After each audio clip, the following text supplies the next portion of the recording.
The best ideas for videos often come from people who write into our channel. I recently received an email that asked the question, I was wondering if you or anyone you know might be able to give me some information on what it's like for a single senior woman to become an expat and live in Paraguay. I've been unable to find any YouTube channels by women in Paraguay, expat or native, and the only time I see women portrayed, it's by men and dating. I've also come across a couple of people who say that Paraguay is not a woman-friendly country. So rather than crossing Paraguay off my list, I thought I would at least ask. I wouldn't want to live in Asuncion. I want to have a couple of acres near a small town. Thanks for your time and for all the information that you have provided through your videos. Well, firstly, I'd like to say thank you for writing the email. I really do appreciate the questions. They're really important topics and things that we probably haven't sufficiently covered in previous videos. But the first thing I should do is qualify the fact that I don't actually identify as a woman. I haven't really touched too much on what my preferred pronouns are. Perhaps if we reach 5,000 subscribers, I might do a big pronoun reveal, so look out for that. It's going to be a blockbuster. But I do acknowledge that I'm talking about this from somebody on the outside looking in. I have not experienced this situation from the perspective of a woman. But I do know many women that have moved here, travelled through here. I have women in my family, so it's something that's dear to my heart, and I have something to add, for better or worse. You be the judge. The first thing I did was try to understand what the sources of information may be. So I went on to YouTube and punched in women, Paraguay, is it safe, is Paraguay dangerous, and various combinations of that. And what came up were quite a few videos from both men and women that portrayed various situations and dilemmas that people have got themselves into, and there had been unfortunate outcomes. Well, what was consistent in most of those videos was that the people who had posted the videos had behaved in certain ways that I would categorize as generally provocative, absurd, ridiculous, unnecessary, naive. In one case, a guy had a minor traffic accident and then abused the Paraguayan man because he wasn't speaking English. It didn't work out for that guy. I wonder why. The point I make is that, as I say in various videos that we've made, you need to be careful about the degree to which you take on some of the things that are put out there.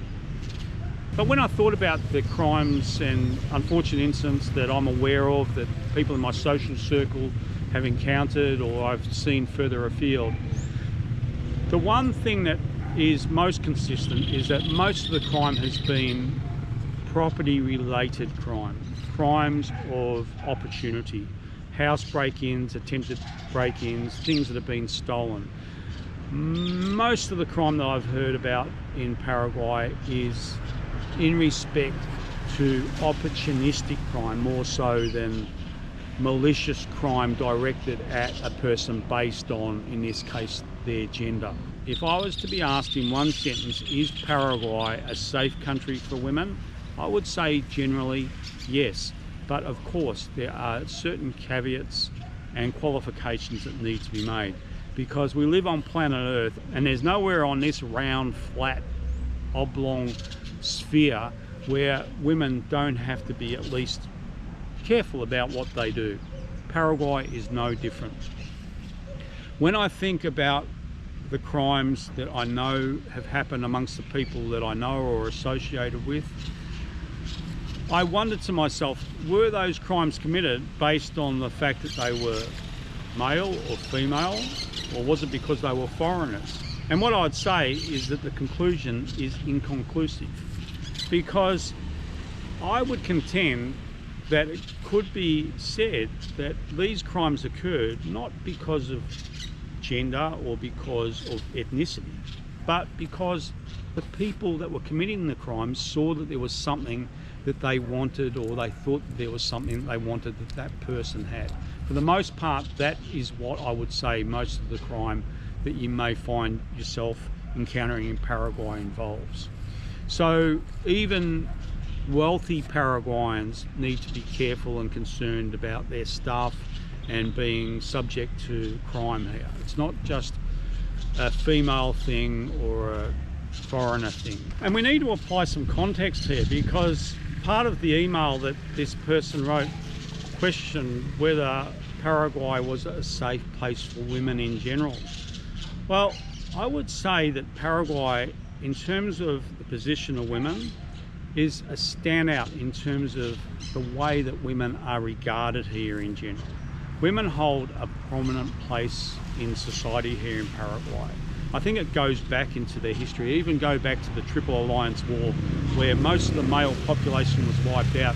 It was women who championed the revival of the country.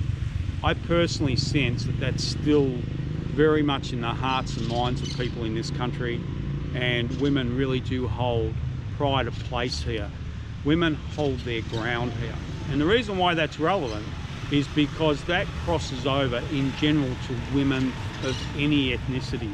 I'm not saying that you can walk along any street any day of the time of night, nothing's going to happen. But you don't see the same sort of gender specific issues in Paraguay that you might see even in some other South or Central American countries. Paraguay really does revere women in general. If you're on a bus and there's a man sitting down, he'll generally give up his seat. He'll generally look out for women. I don't see any evidence here that women need to be concerned about their safety in the way that perhaps there are in many other countries that we've travelled through or we're aware of. Not to say that there are not things that women have to be concerned or careful about here. This is planet Earth. I would say that in general terms, Paraguay is a comparatively safe country for women to travel or settle in. The first thing I'd say is, if you come to Paraguay, don't behave like those people on the videos. If we be obnoxious, flippant, arrogant, or dismissive of where we're traveling, chances are we're going to end up in a difficult or unfortunate situation. If you're renting a property, just take care about the level of security that that property affords. Ensure that it provides a similar level of security to your neighbour on this side and that side, because if it's less secure and you've moved there as a foreigner, well, you may be targeted, but not necessarily based on the fact that you're a foreigner, more that you are perceived to have something that someone else wants. Sometimes it's a good idea to employ technology like an IP camera, not just to keep an eye on people who may be breaking into your property, but also just to see what's going on around your property. Sometimes you need to be careful about the person who gave you the key.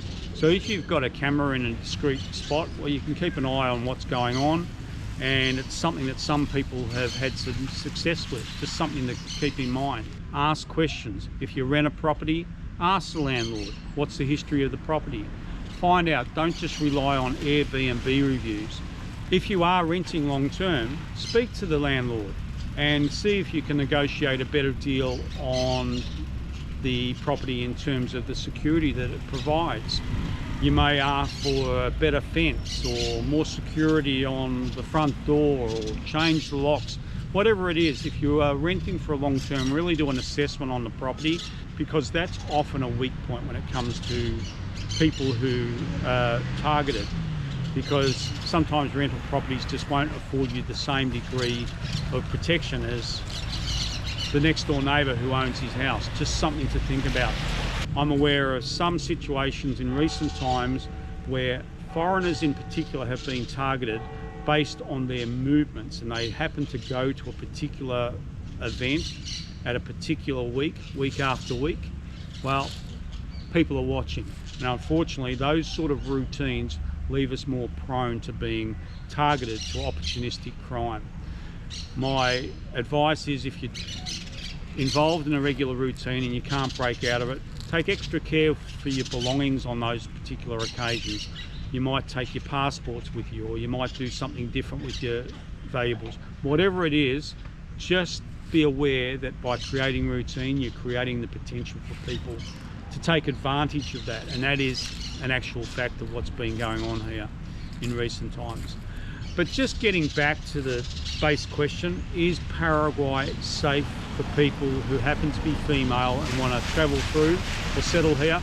I say absolutely, compared to either the countries that we've travelled through in South and Central America, or even the countries that we lived in previously and called home, I reckon this is a safer bet, as long as you take certain precautions. If you do the right things, you won't be guaranteed of not being targeted or being the victim of a crime, but nowhere on earth can give you that assurance. But you're definitely not stepping into a situation that provides what I would consider to be an unrealistic level of risk. If it was that case, we wouldn't be here. That was a big box that we needed ticked. There were various things that we needed to be assured of any place that we settled, and this is definitely a box that's ticked for us. We think that Paraguay is brilliant in this regard. And just as I've been watching this video, I've watched two of the members of my family who happen to be female, who just walked past me now. They've been walking around town all day today, no problems whatsoever. That's what we do here, because we have no concerns generally about our safety here. I understand that everyone's different. There may be cases out there that may be contrary to what I've spoken about here, but there it is, just my 2 cents worth. I look forward to your thoughts, and if anyone's got experiences that they want to share, always happy to see them in the comments below. So until next time, take care. Ciao.